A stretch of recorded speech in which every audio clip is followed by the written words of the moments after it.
Good day everyone. Nagtubo ng akong sili.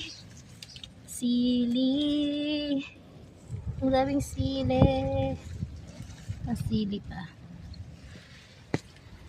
Ito yung mga sibuyas dahon. Ang lago na nila. Sabi na mo, tama na daw ako magtanim nito. Mabaho daw. Mabaho. Diba? Ito, dami. Kinapon niya yung similya ko. Itatanim ko sana sa labas. Sabi niya, wag na daw magtanim. Diba? Ang lalaki.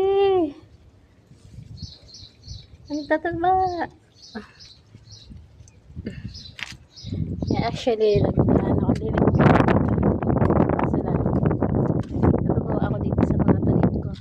Tsaka ang hangin. Diba? Ito yung bagong tanim ko. Lago na.